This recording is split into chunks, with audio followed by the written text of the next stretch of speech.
नमस्कार फ्रेंड्स, जैसे आपको मालूम है आज सुबह कैबिनेट की मीटिंग हुई है। हमारे साथ हैं Shri Ramesh Pokhriyal Nishank ji, HRD minister, Shri Prakash Javadekar ji, I and B minister, Shri Amit Khare ji and madam Anita Karwal ji, secretaries from the ministry of HRD. मैं मंत्री जी से अनुरोध करूंगा कि वो ब्रीफ करना।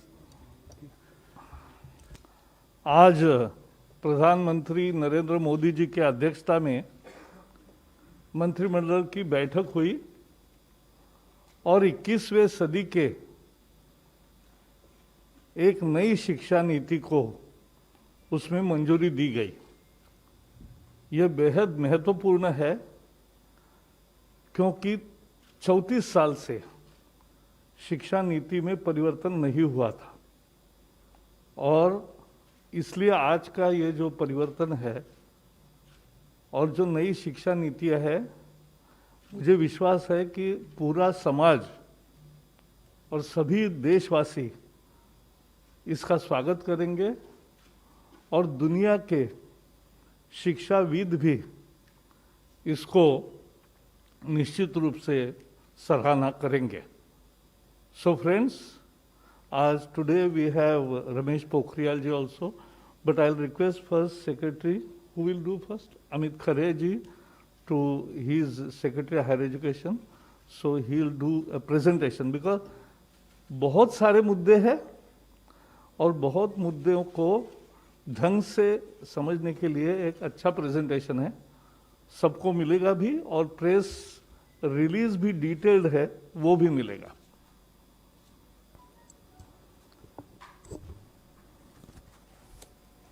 माननीय मंत्री श्री प्रकाश जावड़ेकर जी, माननीय मंत्री श्री रमेश पोखरियाल निशंक जी, मेरे सहकर्मी सचिव स्कूल शिक्षा एवं साक्षरता अनीता करवल जी, प्रेस एवं मीडिया के सभी बंधुओं, जैसा माननीय मंत्री जी ने बताया, आज ऐतिहासिक दिन है।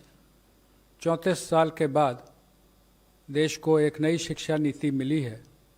मैं संक्षिप्त प्रस्तुतिकरण के माध्यम से पुरानी शिक्षा नीति के मुकाबले हम नई शिक्षा नीति में कहाँ हैं, जो बड़े परिवर्तन हैं वो क्या हो रहे हैं उच्च शिक्षा, स्कूल शिक्षा में, और इसका क्या आउटकम रहेगा, कितने छात्र छात्राएं लाभान्वित होंगे, किस प्रकार से नए संस्थान खुलेंगे, इस पर एक प्रेजेंटेशन है। सर ज़्यादा लंबा नहीं है, it is 11 slides. I'll just give you the background that starting with the University Education Commission way back in 1948, there was Secondary Education Commission followed by Kothari Commission. And Kothari Commission was the one which led to the formulation of the National Policy on Education in 1968. Now from 68 to 86, the same policy continued. 86, there was the new policy, the NPE, National Policy on Education 86. उसका संशोधन बहुत सीमित रूप से 1992 में 1992 it was amended, but actually it is the 86 policy which had been continuing till date, that is for last 34 years. सरकार ने 2 समितियां बनाई, एक TSR सुब्रमण्यम की समिति जिसने मई 2016 में अपना प्रतिवेदन दिया था, और उसके बाद डॉक्टर के कस्तूरी रंगन जो प्रसिद्ध वैज्ञानिक हैं, इसरो में रह चुके हैं, चेयरमैन थे स्पेस कमीशन के, विभिन्न इंस्टीट्यूट्स के वो चांसलर हैं, बोर्ड ऑफ गवर्नर्स के डायरेक्टर हैं, शिक्षा से उनका जुड़ाव है, और शिक्षक और अन्य स्कूल शिक्षा, उच्च शिक्षा दोनों से जुड़े हुए जो बड़े वैज्ञानिक हैं या एकेडमिक हैं, उनकी कमेटी बनाएगी। कमेटी के डिटेल अंतिम स्लाइड में मैं दूंगा, कुछ जानकारी भी उसके बारे में आपको उपलब्ध कराऊंगा। नेक्स्ट। एक महत्वपूर्ण बात यह है कि सरकार के जो निर्देश हैं उसके आलोक में एक व्यापक कंसल्टेशन किया गया. It has been widely consulted. And just to give you an idea, through MyGov platform, we approached all the 2.5 lakh Gram Panchayats for their suggestions. Then when the draft committee report of Dr. Kasturi Rangan's draft National Education Policy was presented, we got it translated into 22 languages. Again, there were widespread consultations. There was education dialogue with honorable members of parliament. There was a special meeting of Central Advisory Board of Education on 21st of September last year. There was also a special meeting, Parliamentary Standing Committee on Human Resources had taken a special meeting on 7th of November. So there has been wide consultation not only with the governments, state governments, with central ministries, state governments, with the academia, but also the involvement of the common people.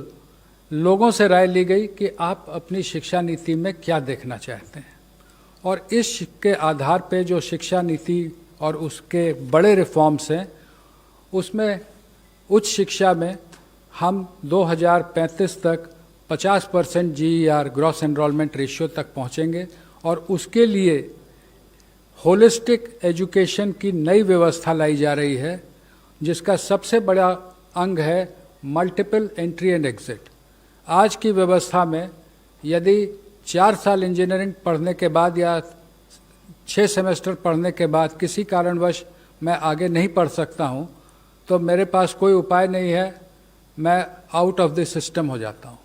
Multiple entry and exit system में ये रहेगा कि 1 साल के बाद certificate, 2 साल के बाद डिप्लोमा, 3 या 4 साल के बाद डिग्री, यानी और multiple entry through academic bank of credit. जो नीचे बुलेट है कि मेरे जो क्रेडिट फर्स्ट ईयर के हैं, सेकेंड ईयर के हैं, जैसे बैंक के सेविंग अकाउंट होते हैं, वैसे ही एकेडमिक क्रेडिट में डिजी लॉकर के माध्यम से हमारे वहाँ पर क्रेडिट रहेंगे.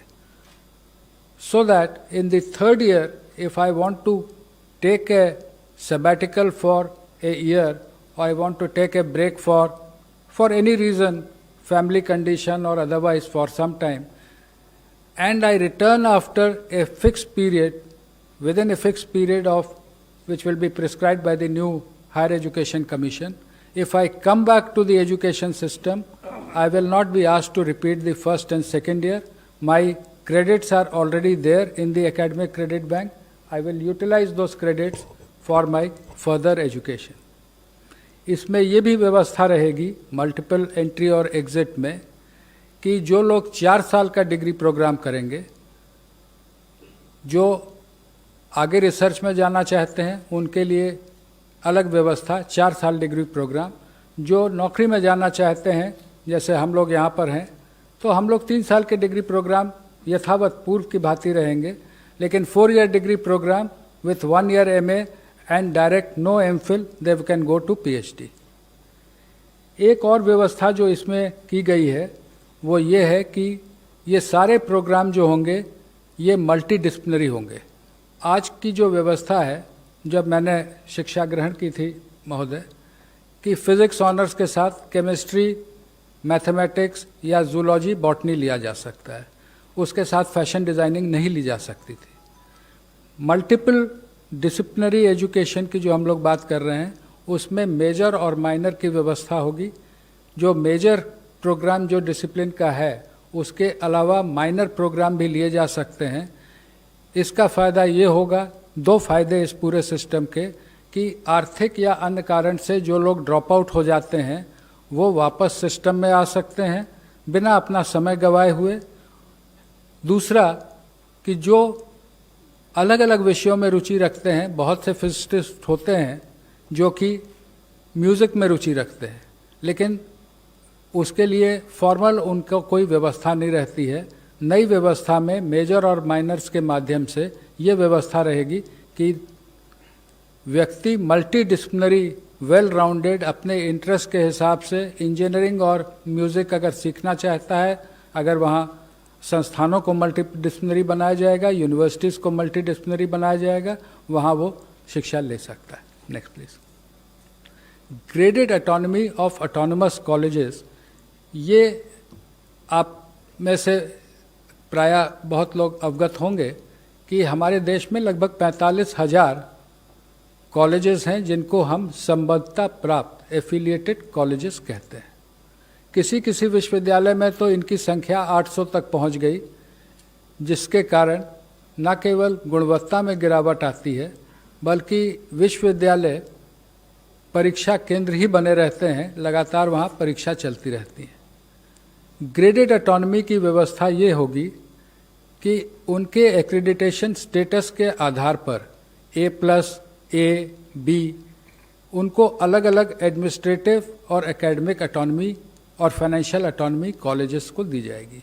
जो A+ हैं वो ज़्यादा ऑटोनॉमी पाएंगे, A वाले उससे कम, और B ग्रेड में जो रहेंगे उनको कहा जाएगा कि आप अपने आप में सुधार लाएं, तब आपको आगे इसमें व्यवस्था की जाएगी। नेशनल मिशन ऑन मेंटरिंग, जिसमें जो हमारी फैकल्टी है उसके उन्नयन और जो हमारे छात्र हैं उनको अच्छे मेंटर मिले, उनके एलुमनाई से, उनके टीचर से, इसकी व्यवस्था रहेगी। आज के दिन में as of today we have UGC, AICTE and National Council for Teacher Education. There will be single regulator for higher education. एक रेगुलेटर रहेगा जो कि सारे एजुकेशन, हायर एजुकेशन को एक ही रेगुलेटर देखेगा। उसमें अलग अलग एक्रेडिटेशन के लिए, अप्रूवल्स के लिए, फाइनेंसिंग के लिए अलग अलग वर्टिकल रहेंगे, लेकिन एक रेगुलेटर रहेगा। और वो regulator self disclosure based, online self disclosure based transparent system पे काम करेगा। हर चीज़ के लिए बार बार इंस्पेक्शन टीम बना के भेजने की जो वर्तमान व्यवस्था है उसके जगह सेल्फ डिस्क्लोजर बेस्ड व्यवस्था लाई जाएगी। As on date, we have different norms for deemed universities, for the central universities, for different individual standalone institutions. The new policy says that for reasons of quality, norms will be same and not as per the ownership. चाहे वो deemed university हो या केंद्रीय विश्वविद्यालय हो या राज्य विश्वविद्यालय हो, शिक्षा के जो स्टैंडर्ड्स होंगे वो सबके लिए कॉमन होंगे। फी फिक्सेशन पर भी समिति ने जो रिकमेंडेशन की थी उसका विस्तृत उल्लेख पॉलिसी में किया गया है। ब्रॉड रेगुलेटरी फ्रेमवर्क के अधीन फी पर कैप रखा जाएगा। पब्लिक और प्राइवेट दोनों और फिलैंथ्रोपिक पार्टनरशिप भी रहेंगी, लेकिन जैसे मैंने कहा फी फिक्सेशन पर के लिए भी इस पॉलिसी में व्यवस्था की गई है। और जो शुरू से हमारा लक्ष्य रखा है कि जीडीपी का 6% शिक्षा के क्षेत्र में व्यय होना चाहिए। अभी as on date it is around 4.43%, including the state government, centre and the state government. That we will work together, that is the central government, state government will work together to achieve 6%। National research foundation, USA में national science foundation के बारे में आप में से बहुत लोगों ने सुना होगा, उसके बारे में पढ़ा होगा कि वहाँ के रिसर्च प्रोजेक्ट्स जो होते हैं वो फाउंडेशन NSF के माध्यम से स्पॉन्सर होते हैं। हमने उसको थोड़ा सा सरकार ने विस्तृत करके नेशनल रिसर्च फाउंडेशन, इसमें न केवल साइंस बल्कि सोशल साइंस भी शामिल होगा। और ये नेशनल रिसर्च फाउंडेशन जो बड़े प्रोजेक्ट हैं उनकी फाइनेंसिंग करेगा। और इससे हम समझते हैं कि शिक्षा के साथ रिसर्च में जो हमको आगे आना है, जो रिसर्च, इनोवेशन, पेटेंटिंग, इसमें हम आगे बढ़ सकेंगे। शिक्षा के अंतर्राष्ट्रीयकरण के बारे में पॉलिसी ने विस्तार से चैप्टर 12 में उल्लेख किया है। और उल्लेख ये है कि हम अपने देश के शिक्षा को, कि उच्च शिक्षा को इस स्तर का बनाएंगे कि बाहर के विद्यार्थी हमारे साथ आएँ और जो एक्सचेंज होते हैं वो देश के उच्च शिक्षण संस्थानों और विदेश के हाई रैंकिंग उच्च शिक्षण संस्थानों के बीच हों। स्टैंड अलोन जो हमारे इंस्टीट्यूशंस हैं उनको मल्टीडिसिप्लिनरी बनाने की ओर हम बढ़ेंगे। टेक्नोलॉजी का व्यापक उपयोग ड्राफ्ट पॉलिसी में भी उल्लेखित था। कोविड के कारण पूर्व से ही व्यापक उपयोग होने लगा है। पॉलिसी में लिखा है कि टेक्नोलॉजी का व्यापक उपयोग होगा विथ इक्विटी, यानी हम समावेशी रूप से टेक्नोलॉजी का उपयोग करेंगे, लेकिन इस प्रकार से करेंगे कि जो हमारे साथी पीछे हैं या जो आर्थिक कारणों से जिनके पास डिवाइस या कनेक्टिविटी में रुकावट है, तो हम उनको साथ लेते हुए आगे बढ़ेंगे। No child should be left behind. Technology will be used but every child will be taken on board. Indian knowledge system के बारे में जो विस्तार से चर्चा की गई है, लेकिन सभी भाषाओं पर ध्यान देते हुए जो हमारे इंस्टीट्यूट्स हैं,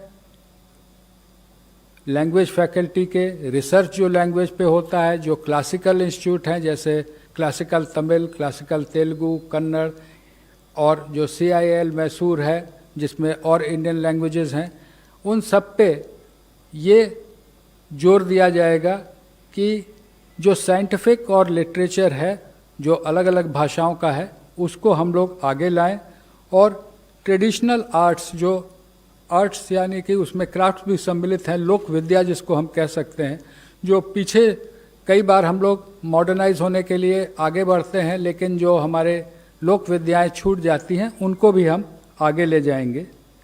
और टेक्नोलॉजी का जैसे मैंने आपसे उल्लेख किया, यूज़ ऑफ टेक्नोलॉजी, इसमें 4 मुख्य हैं।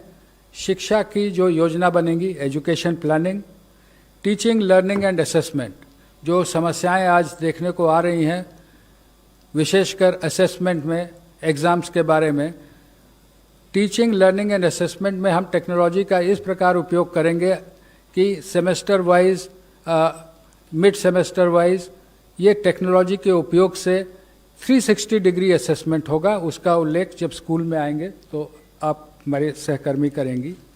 मैंने पहले भी कहा, access to the disadvantage groups, disadvantage could be economical, disadvantage could also be due to differently abled persons, उनके बारे में भी विशेष उल्लेख है कि दिव्यांगजनों के लिए टेक्निक का और टेक्नोलॉजी का उपयोग कर हम कैसे उनको शिक्षा में आगे बढ़ाएंगे। ई कंटेंट इन रीजनल लैंग्वेजेस, कई बार हमारा विशेषकर जो साइंटिफिक इंस्टीट्यूशंस में फोकस पूरी तरह से इंग्लिश पे हो जाता है या कहीं कहीं पे हिंदी पे रहता है, लेकिन जो ई कोर्सेज रहेंगे वो कम से कम 8 भाषाओं में, ये मंत्री जी ने बीच में ही निर्णय लिया है कि देश की जो प्रमुख 8 भाषाएं हैं, तमिल, तेलुगु, कन्नड़, मलयालम, इधर गुजराती, मराठी और ओडिया, बंगाली, तो इनमें हम ई कोर्सेज डेवलप करेंगे। केवल इंग्लिश हिंदी में नहीं बल्कि रीजनल लैंग्वेजेस में भी ई कोर्स रहेंगे। वर्चुअल लैब्स पर कार्य IIT मद्रास ने शुरू कर दिया है। बहुत से कॉलेजेस में लैब्स नहीं रहते हैं या स्कूल में लैब की वैसी व्यवस्था नहीं रहती है। आजकल सिमुलेटर टाइप के लैब नई टेक्नोलॉजी में आ गए हैं, उनको ला करके लैब का actual field hand on experience हम वर्चुअल लैब से कराएंगे। इसके लिए एक नेशनल टेक्नोलॉजी फोरम, कोई अलग से ये ब्यूरोक्रेसी बढ़ाने का नहीं है, लेकिन private sector, government sector, educationist, technologist, इन सबको एक जगह लाने की ये व्यवस्था होगी। मैं इसके साथ ही अनुरोध करूंगा, स्कूल एजुकेशन के प्रमुख जो रिफॉर्म्स हैं उस पर सचिव स्कूल शिक्षा बताएंगे। माननीय मंत्री जी श्री जावड़ेकर जी, माननीय मंत्री श्री निशंक जी, सचिव उच्च शिक्षा श्री खरे जी, PIB से कुलदीप जी और प्रेस के मित्रों, जैसा कि सर ने कहा मैं यहीं से शुरू करती हूँ। ये जो पूरी जो हमारी पॉलिसी आज आई है बाहर, उसमें 27 मेजर हेडिंग्स हैं सर, टेक्नोलॉजी से 27 जो मेजर हेडिंग्स हैं उसमें 10 हेडिंग्स सिर्फ स्कूली शिक्षा के लिए हैं, 10 हेडिंग्स सिर्फ उच्च शिक्षा के लिए हैं, लेकिन 7 हेडिंग्स ऐसे हैं जो कॉमन हैं, और वो जो कॉमन है उसमें ये टेक्नोलॉजी और ऑनलाइन एजुकेशन भी है। तो जैसा कि सर कह रहे थे कि ऑनलाइन एजुकेशन और टेक्नोलॉजी, जो आप ऊपर जो 4 बुलेट देख रहे हैं, टेक्नोलॉजी का जो यूज़ है एजुकेशनल टेक्नोलॉजी का, वो ऑनलाइन एजुकेशन मतलब सेकंड बुलेट है, टीचिंग लर्निंग एंड असेसमेंट के लिए तो यूज़ होगा ही, लेकिन एजुकेशनल टेक्नोलॉजी जो बाकी एरियाज़ हैं उसके लिए भी यूज़ करने के लिए काफ़ी डिटेलिंग है उसमें। अब हम स्कूल के रिफॉर्म्स की तरफ आएँ तो इसमें काफ़ी पाथ ब्रेकिंग रिफॉर्म्स हैं जो कि इनफैक्ट पहली बार किसी भी एजुकेशन पॉलिसी में आई है। सबसे पहली चीज़ तो 1986 में जैसा कि ICDS स्कीम का इंट्रोड्यूस किया गया था, लेकिन इस बार जो है वो early childhood care and education के लिए एक पूरा करिकुलम बनाने की बात है। करिकुलम के अलावा यूनिवर्सलाइजेशन जो सस्टेनेबल डेवलपमेंट गोल्स में भी जो लिखा हुआ है, तो इस शिक्षा को जो पूर्व प्राथमिक शिक्षा होती है उसकी यूनिवर्सलाइजेशन की बात की गई है। इसका जो करिकुलम है वो NCERT के द्वारा डेवलप होगा और 3 से 6 वर्ष के जो बच्चे हैं जो आंगनवाड़ी में भी पढ़ते हैं, कुछ बच्चे प्री स्कूल में भी पढ़ते हैं, उन दोनों सिस्टम्स को कंटिन्यू करके वहाँ पे एक play based, activity based, flexible, multifaceted जो करिकुलम होता है वो लागू किया जाएगा, जिसके लिए ट्रेनिंग की जाएगी। दूसरा जो एक बहुत बड़ा इसमें निर्णय है वो है कि जो बुनियादी शिक्षा होती है, जो बच्चे 6 से 9 वर्ष के होते हैं जो कक्षा 1 से 3 में पढ़ते हैं, उनके लिए बेसिक लिटरेसी यानी कि साक्षरता, बेसिक न्यूमरेसी जो संख्या ज्ञान होता है, इन दोनों चीज़ों के ऊपर फोकस करते हुए एक नेशनल मिशन सेटअप किया जाएगा जो सिर्फ इस चीज़ के ऊपर फोकस करेगी और पूरे देश के बच्चों की ट्रैकिंग करके वो बच्चे कक्षा 3 तक फाउंडेशनल लिटरेसी और न्यूमरेसी को अचीव कर लें, ये उसका ऑब्जेक्टिव रहेगा। जो तीसरा बड़ा इसमें रिफॉर्म है वो है जो पाठ्यक्रम का और पढ़ाने के तरीके का जो स्ट्रक्चर है उसमें चेंज है। आप सब जानते हैं कि अभी 10+2 स्ट्रक्चर है, जिसमें जो पहले 10 वर्ष हैं उनका एक तरह से फेज वाइज करिकुलम होता है, फिर सडनली जब आप सेकेंडरी में जाते हैं, +2 में जाते हैं, तो सब्जेक्ट जो है स्पेशलाइजेशन होने लगती है। यहाँ पर जो हम सिस्टम लेकर के आए हैं वो 15 वर्ष का जो आप देख रहे हैं 5+3+3+4, उसमें 3 वर्ष तो पूर्व प्राथमिक हैं, मतलब 3 से 6 वर्ष जिसका पाठ्यक्रम बनेगा, और जो 12 वर्ष हैं उनको इस तरह से डिवाइड किया है कि वो कंटिन्यूटी, बुनियादी शिक्षा तक कंटिन्यूटी रहे। मतलब 3 से 6 वर्ष का बच्चा जो है 8 वर्ष तक एक ही पाठ्यक्रम, एक ही तरीके से पढ़ाई करे, play method, discovery method, activity based, experiential learning, ताकि वो फाउंडेशनल लिटरेसी और न्यूमरेसी अचीव कर सके। जो मिडिल स्कूल होगा, जो 6 to 8 वाला जो कक्षा है, उसमें जो है वो सब्जेक्ट इंट्रोडक्शन होगी और फिर सब्जेक्ट की एक्सप्लोरेशन होगी और वो मल्टी डिसिप्लिनरी अप्रोच होगा। उसी तरह जो +4 लिखा है वो 9th to 12th है। इसमें भी जैसा कि सर कह रहे थे, जैसा हायर एजुकेशन में है, कोई स्ट्रीम्स नहीं है, मल्टी डिसिप्लिनरी होगा। अगर बच्चा फिजिक्स के साथ, जैसा सर ने कहा, फैशन स्टडीज़ लेना चाहे, बेकरी कन्फेक्शनरी कुछ पढ़ना चाहे केमिस्ट्री के साथ, इट विल बी परमिटेड। तो ये पेडागोजिकल स्ट्रक्चर चेंज है, इसमें कोई फिजिकल स्ट्रक्चर यानी कि स्कूल की बिल्डिंग को चेंज करने की ज़रूरत नहीं है, ये पाठ्यक्रम में चेंज है। जो करिकुलम है इसमें खास करके भारण दिया गया है कि साइंटिफिक टेम्पर बच्चे का बचपन से 3 साल की उम्र से लेकर 18 साल तक, और उसी तरह मैथमेटिकल थिंकिंग। इनफैक्ट पॉलिसी में रिकमेंडेशन है कि कक्षा 6 से बच्चे को कोडिंग सिखाई जाएगी, क्योंकि कोडिंग से मैथमेटिकल और कॉम्पिटिशनल थिंकिंग की शुरुआत होती है। तो 21st सेंचुरी स्किल्स भी उसके साथ समावेश किए जाएंगे। जो 5वां बुलेट है, जो अभी जो रिजिड सेपरेशन है कि ये एक्स्ट्रा करिकुलर एक्टिविटी है अगर आप स्पोर्ट्स में चले गए, ये को करिकुलर एक्टिविटी अगर आपने डिबेटिंग कर ली, आप म्यूजिक सीखना चाहते हैं तो वो एक्स्ट्रा है, या वोकेशनल सीखना चाहते हैं तो वो नॉन एकेडमिक है। वो सारा जो सेपरेशन है वो हट जाएगा, सारे सब्जेक्ट्स पढ़ाए जाएंगे, music, arts, sports, vocational, academics, everything will be on the same level. Gifted children जो होते हैं, जो टैलेंटेड होते हैं, उनको आइडेंटिफाई करना बहुत ज़रूरी होता है। ये इंक्लूजन के लिए बहुत ज़रूरी है। सर ने इंक्लूजन की जो बात की, यहाँ पे 2 तरह का इंक्लूजन है। जो बच्चे PWD, पर्सन्स विद डिसेबिलिटीज़ हैं, 21 टाइप्स ऑफ डिसेबिलिटी, उनका इंक्लूजन के लिए स्पेसिफिक इसमें रिकमेंडेशंस हैं। उसी तरह जो गिफ्टेड बच्चे होते हैं, जो किसी भी पॉपुलेशन के 3 से 4% के बच्चे जो होते हैं, जो जीनियसेस माने जाते हैं, उनके लिए भी इसके अंदर प्रोविज़न है। जो गर्ल चाइल्ड के लिए gender inclusion fund for specifically targeting the girl child development. Girl child के लिए और भी बहुत कुछ है, पर मैं यहाँ आपको मेजर रिफॉर्म्स बता रही हूँ। जो कस्तूरबा गांधी बालिका विकास विद्यालय हैं, वो अभी कक्षा 8, कहीं कहीं कक्षा 10 तक है, उनको कक्षा 12 तक हर एक जगह ले जाया जाएगा। जो मेन चीज़ है, जो आप सेकंड लास्ट बुलेट देख रहे हैं, कि जो करिकुलम है हमारा वो इतना हैवी है कि बच्चे जो है life skills, scientific temper, problem solving, critical thinking, उसके लिए उनके पास टाइम ही नहीं है। तो करिकुलम को एसेंशियल कंटेंट तक सीमित किया जाएगा ताकि समय मिले बच्चे को कि ये सब चीज़ एक्सप्लोर कर सके। वो प्रोजेक्ट बेस्ड लर्निंग में जाएगा, एक्टिविटी बेस्ड लर्निंग में जाएगा, एक्सपीरियंशियल लर्निंग में जाएगा। वोकेशनल जो है वो क्लास 6 से शुरू किया जाएगा। ये भी इस पॉलिसी में पहली बार है। पिछली पॉलिसीज में दिया हुआ है कि स्कूलिंग में सेकेंडरी लेवल पे वोकेशनल शुरू होगा, ये कक्षा 6 से शुरू किया जाएगा। इसमें इंटर्नशिप्स भी हम पॉलिसी में लेके आए हैं कि बच्चा जो लोकल क्राफ्ट्स पर्सन है या ट्रेड पर्सन है, वहाँ जाकर के बैगलेस डे करके 10 दिन की इंटर्नशिप साथ में उनके साथ बैठ के करे, चाहे वो लॉन्ड्री चलाता हो, कारपेंटर हो, इलेक्ट्रिशियन हो, उसके वहाँ जाके अटैचमेंट करके बच्चा समझे कि लोकल क्राफ्ट्स ट्रेड्स क्या हैं। जो एक और मेजर रिफॉर्म है वो करिकुलम फ्रेमवर्क, जो हमारा पाठ्यक्रम की जो रूपरेखा होने वाली है वो 4 जगह वो चेंज होने वाली है। एक तो स्कूली शिक्षा की जो NCF है वो 2005 में बनी थी, 15 साल हो चुके हैं उस बात को, वो नया पाठ्यक्रम आएगा। उसी तरह से जो टीचर्स एजुकेशन जो 2009 में बनी थी, 11 साल पहले, वो भी अब हम हाथ पर लेंगे।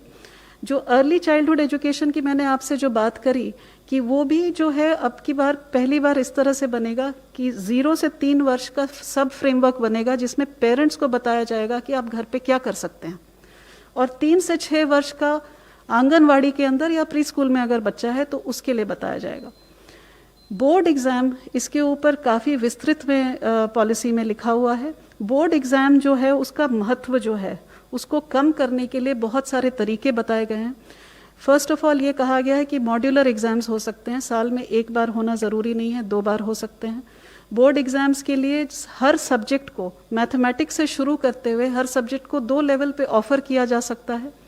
और तीसरा ये भी कहा गया है कि बोर्ड एग्ज़ाम को 2 भाग में बांटा जाए, ऑब्जेक्टिव एंड डिस्क्रिप्टिव।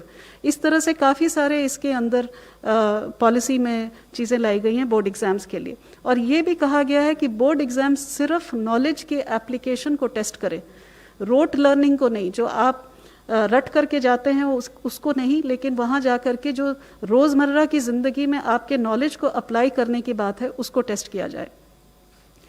जो शिक्षा का माध्यम है उसमें ये लिखा है कि जहाँ तक पॉसिबिलिटी हो वहाँ तक 5वीं कक्षा तक मातृभाषा या नहीं तो क्षेत्रीय भाषा हो या घर की जो भाषा बोली जाती है उसमें पढ़ाया जाए, और हो सके तो 8वीं तक पढ़ाया जाए और उसके आगे भी पढ़ाया जाए जहाँ पॉसिबल हो। एक बड़ी इंटरेस्टिंग चीज़ इसमें लेके आए हैं कि जो बच्चे का जो आप रिपोर्ट कार्ड होता है, आप सबके बच्चों का रिपोर्ट कार्ड आता होगा, वो 2 पेज का होता है। एक साइड सब्जेक्ट लिखे होते हैं और उसमें कुछ मार्क्स और लाल रंग की लाइन वाइन कहीं डाल दी जाती है, और दूसरी साइड लिखा जाता है कि बच्चा क्लास में बात नहीं करता, बस इतने सा रिपोर्ट कार्ड होता है। ये एक होलिस्टिक रिपोर्ट कार्ड की बात हो रही है। इसमें 3 तरह के मूल्यांकन होंगे। एक तो खुद बच्चा अपना मूल्यांकन करेगा, दूसरा सहपाठी जो उसके हैं वो उसका मूल्यांकन करेंगे, और तीसरा उसके शिक्षक उसका मूल्यांकन करेंगे।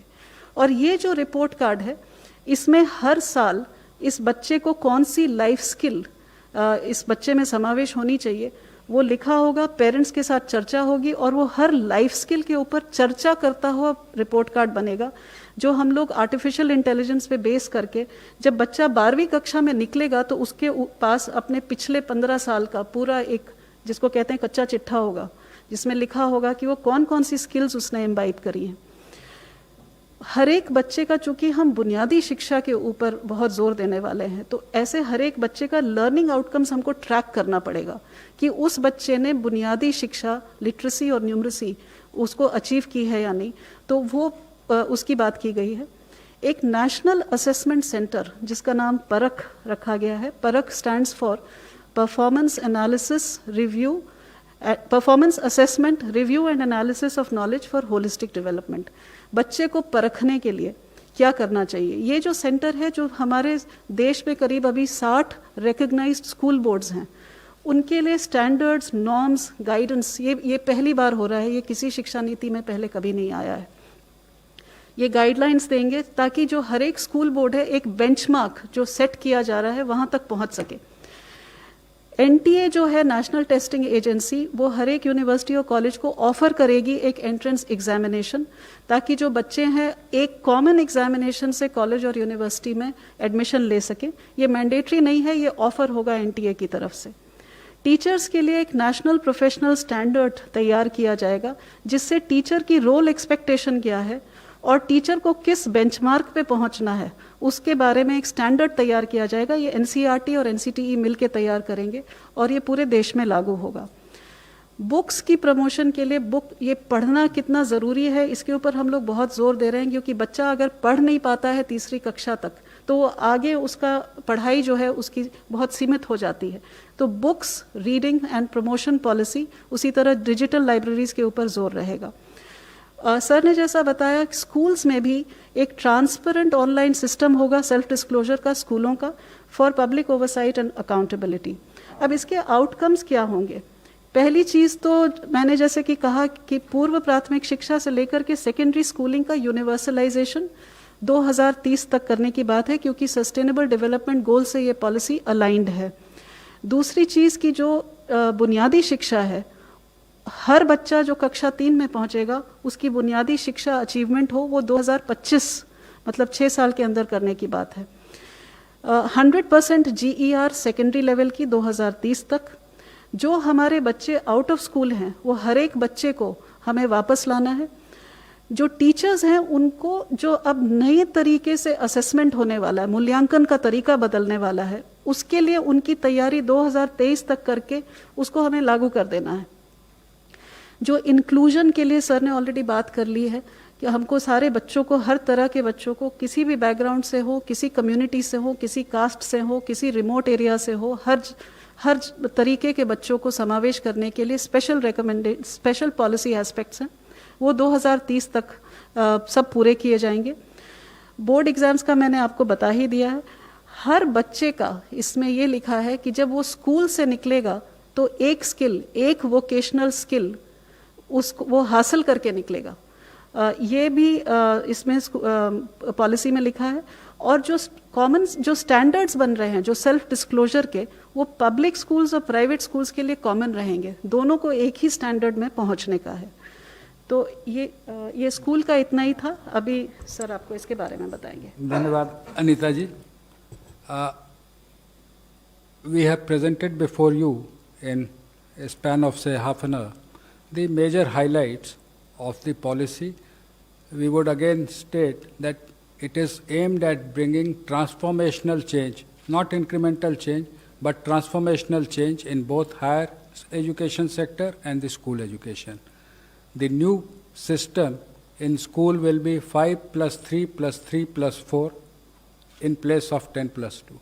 In higher education, there will be multiple entry and exit system, introduction of 4-year courses, common regulatory system by a common regulator, single regulator, National Research Foundation, these are the important highlights of the new policy. प्रारंभ में ही मैंने निवेदन किया था कि doctor कस्तूरी रंगन की अध्यक्षता में समिति बनी थी।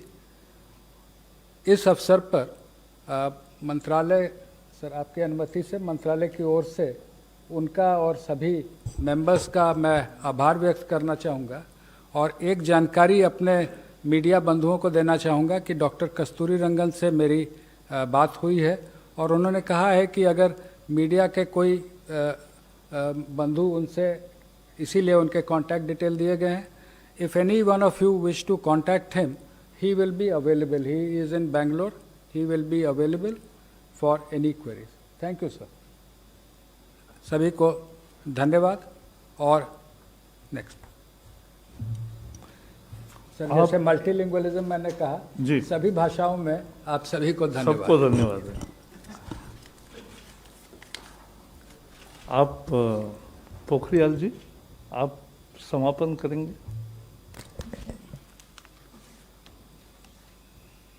आदरणीय जावड़ेकर जी, अधिकारी वर्ग और मित्रों,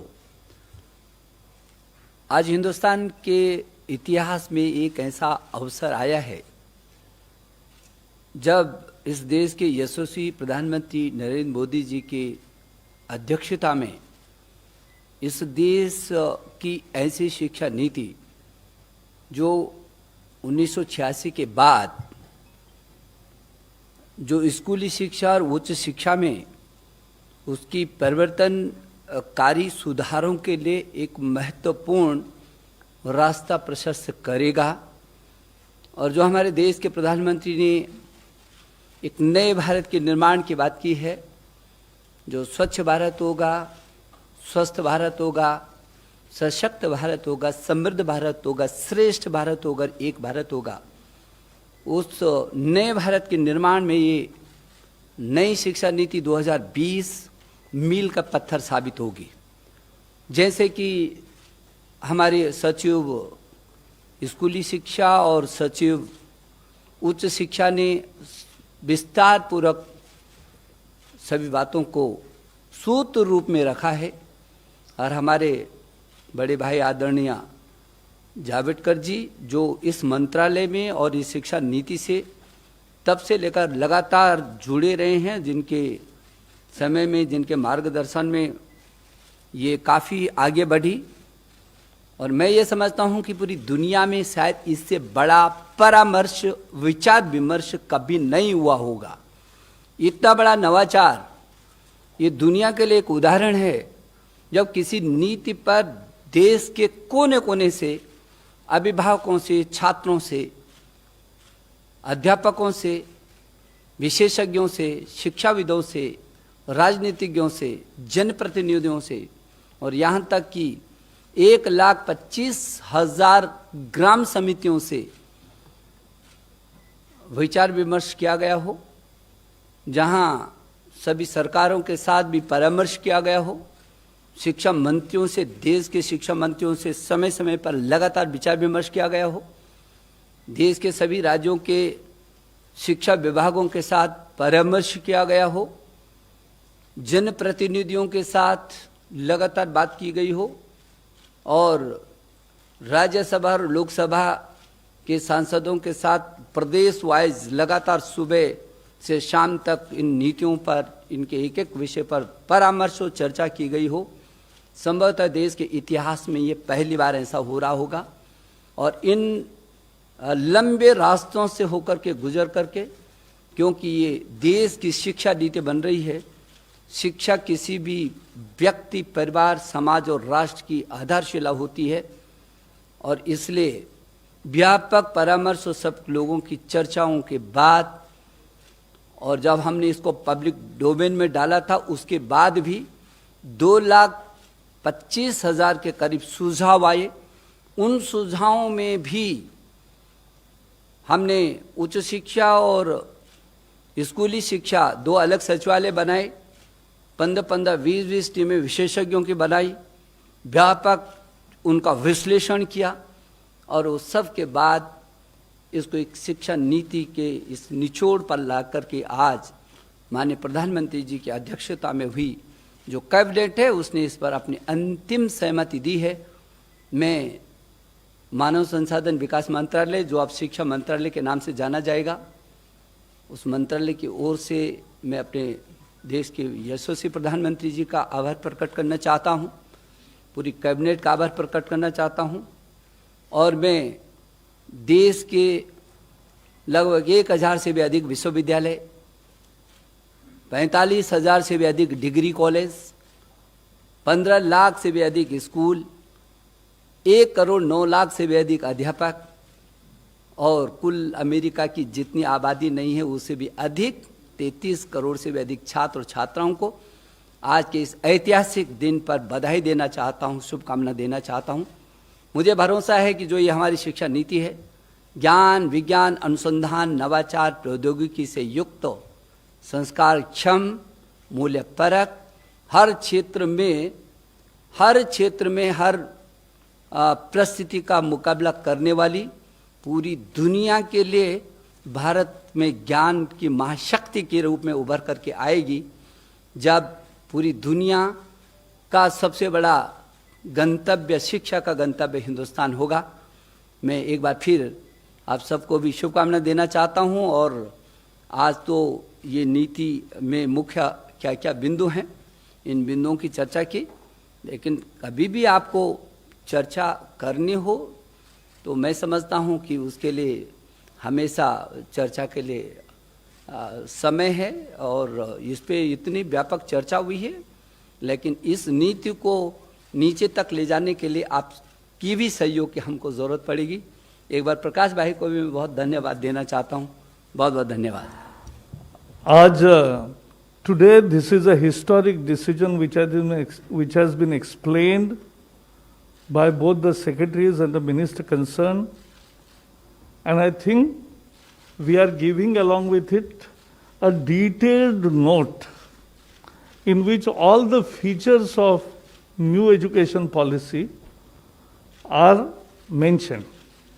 And therefore today I have a request, क्योंकि अगर सवाल पूछने को एक बार शुरू करेंगे तो हर एक को सवाल है, क्योंकि शिक्षा हर घर का विषय है, आपका भी है, और इसलिए हम एक भी प्रश्न अनुत्तरित नहीं रखना चाहते। लेकिन वो आज सब न करते हुए कल से, हाँ, यानी बाद में मंत्री जी मिलेंगे, और क्योंकि आपको भी डाइजेस्ट करना है। और देखो, आज अगर आप सारा रिपोर्ट, सारा प्रेजेंटेशन और सभी प्रेस रिलीज सब दोगे तो पेपर में दूसरा और प्रश्नोत्तर, तो दूसरा कुछ छापने को जगह नहीं रहेगी। तो ऐसा मत करो। और इसलिए so we'll take questions afterwards, not today. That's a special request. Thank you. Thank you very much, sir. Thank you, sir. I will. Friends, We are meeting.